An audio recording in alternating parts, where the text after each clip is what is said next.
Hai, gue Pita. Beberapa waktu lalu gue menerima pertanyaan mengenai reksadana saham yang gue gunakan untuk investasi jangka panjang. Terima kasih untuk pertanyaannya.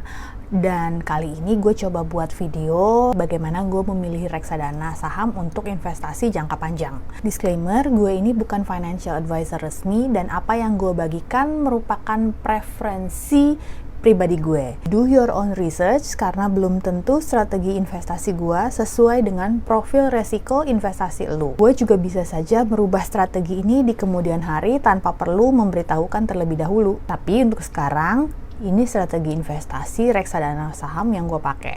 Yang pertama, tujuan investasinya harus jangka panjang. Harus diluruskan dulu mengenai definisi investasi long term buat gua. Long term buat gua bukan buat di hold 1 tahun, 2 tahun, 5 tahun.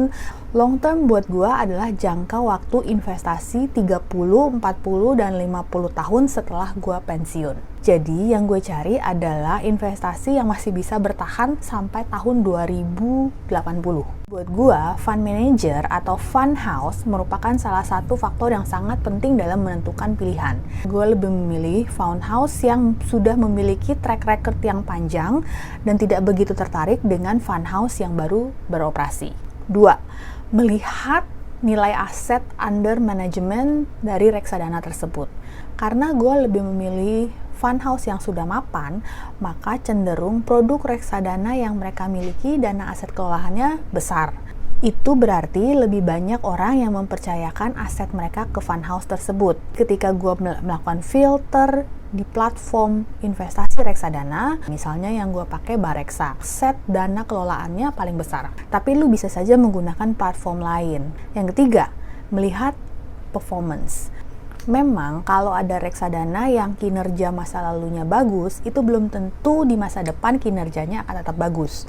Namun kalau sebuah reksadana memilih sejarah yang sangat panjang, dari situ gue bisa melihat apakah mereka bisa secara konsisten mengelola dana di tengah naik dan turunnya kondisi ekonomi. Gue preferensinya adalah reksadana saham yang pernah paling tidak mengalami satu kali krisis ekonomi. Bukan krisis ekonomi yang tahun 2020 ya. Gue punya pilihan biasanya sebaiknya reksadana yang diluncurkan sebelum tahun 2008. Yaitu yang punya sejarah mengalami krisis ekonomi, dan lebih bagus lagi kalau reksadana ini sudah diluncurkan sebelum zaman krisis ekonomi tahun 1997. FYI, reksadana tertua di Indonesia diluncurkan oleh PT Dana Reksa tahun 1996. Melihat sejarah yang panjang itu, gue bisa menilai apakah sebuah reksadana itu kinerjanya tetap naik, turun, atau tidak ada perubahan berarti selama bertahun-tahun. Yang keempat, fee atau biaya admin. Gue tahu fee merupakan bagian dari reksadana yang selalu menjadi concern dari banyak orang. Banyak orang tidak suka bayar fee. Tapi fund house itu perlu membayar gaji untuk fund manager mereka, biaya operasional perusahaan, dan lain-lain. Dan untuk memastikan bahwa dana kelolaan kita terjaga. Karenanya fee itu sebenarnya sesuatu yang bisa gue terima. Namun gue selalu shop around agar gue tahu berapa fee yang di-charge oleh masing-masing fund house. Pernah gue melihat ada fund house yang mengecas fee besar banget, bahkan sampai mendekati 4%. Itu biasanya untuk international fund. Ada juga fund house yang mengenakan fee di bawah 1%. Dan tentu saja tidak hanya untuk fee ketika kita membeli atau menjual, tapi juga ada fee untuk ketika kita switch dari reksadana A atau ke reksadana B, dan untuk kita redeem. Karena banyaknya fee yang ada di dalam satu komponen reksadana, makanya gua meminimalisir kegiatan trading menggunakan reksadana.